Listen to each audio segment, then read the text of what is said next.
Bom, para você analisar uma equação com respeito à análise dimensional dela, primeiro você tem que entender o que significa analisar uma equação dimensionalmente. Quando você vai mexer com uma equação matemática, o resultado que você tem ali, geralmente, só diz respeito a um número, a um módulo específico daquele número, muitas vezes, né? Só que na física, esse número tem que fazer um sentido. Às vezes você vai resolver uma equação, né, quadrática, né? Por exemplo, um x menos 9 igual a zero. Isso aqui você vai ter, se você somar, né, aqui 9 dos dois lados, você vai ter então x quadrado igual a 9 aqui à medida que isso aqui cancela. Ah, beleza, então como eu sei que a raiz quadrada do x é módulo de x, então esse x aqui vai ser igual a mais ou menos 3, né? Porque eu sei que módulo de x ou ele é x, né, quando esse x é maior do que zero, ou o módulo de x é menos x, quando esse x é menor do que zero, porque o módulo não pode ser negativo, né? Então, por exemplo, se você tiver um x qualquer, né? Se você quiser saber o módulo, por exemplo, de um número, né, qualquer, se esse número for, por exemplo, menos 5, o módulo desse número, se ele é menor do que zero, então esse aqui vai ser menos 5, então esse número fica positivo, tá certo? Beleza. Partindo desse princípio, existem distâncias que você não pode, claro, né, qualquer tipo de distância, né? Você não pode considerar, por exemplo, o valor para x igual a menos 3, né? Se isso aqui não tiver um sentido físico, né? E aqui, por exemplo, você vai pegar então automaticamente o valor de x igual a 3. Mas claro, mas o que diz respeito às equações físicas e análise dimensional? Se você pegar, por exemplo, uma equação, né, e aí pensando, né, por exemplo, F igual a ma, se você pensar na unidade de distância do Newton, por exemplo, isso aqui é quilogramas, né, por metros dividido por segundo ao quadrado. Mas por que isso aqui funciona desse jeito? Por que essa daqui é a unidade que eu costumo usar? Bom, você vai tirar isso da análise dimensional. A análise dimensional ela é dada por 3 termos. O termo m, o termo l e o termo t. Tá bom? Você vai usar eles juntinho assim, mlt. Ah, isso aqui é elevado a um n, isso aqui é elevado a um k, isso aqui é elevado a um m. Como assim? O m vem do inglês, significa massa, tá certo? Mass. O L vem do inglês, significa length. Espero não ter escrito isso aqui errado. Eu não sei se tem esse T no final, enfim. E o T vem do inglês, significa time. Então, qualquer unidade que eu pegue, eu vou reduzir elas para o meu MLT. Como assim? Vamos pensar, por exemplo, na aceleração, que é datada...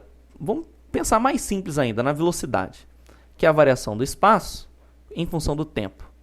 Se você pensar, por exemplo, na velocidade como um S dividido por T, o meu S, quando você pensa em MLT, sabendo que esse M é massa, esse L é length, comprimento, e esse T é tempo, aonde que meu S vai se encaixar? Vai se encaixar em L, porque ele é um comprimento.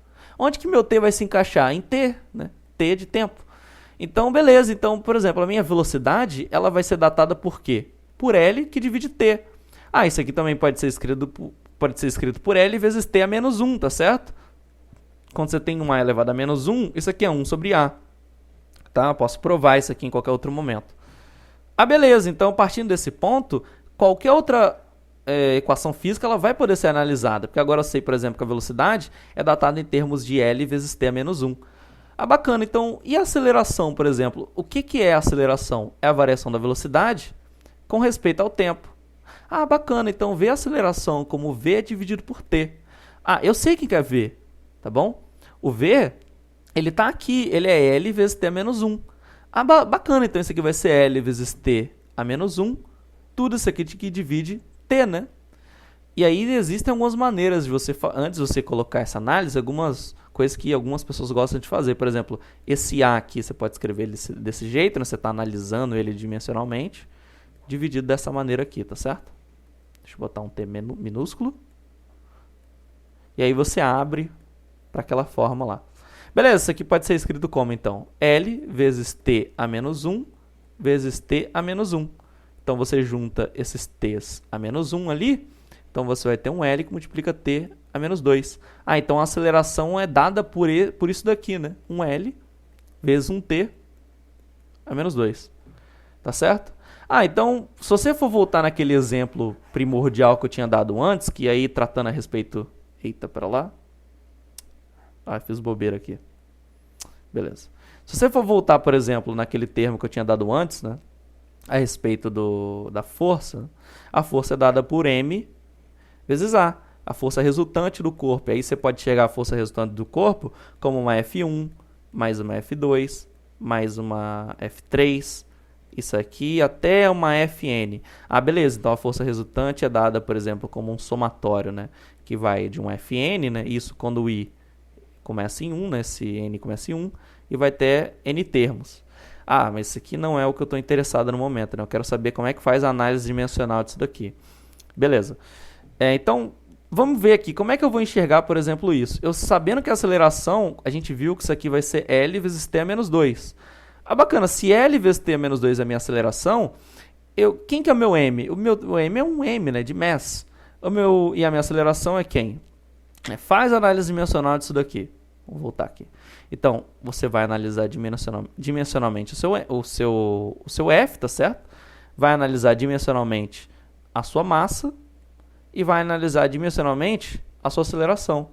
Ah, mas e se eu tivesse aqui na frente, o Andrade, por exemplo, uma constante Kma? Vamos dizer que essa constante K seja, por exemplo, 5Ma.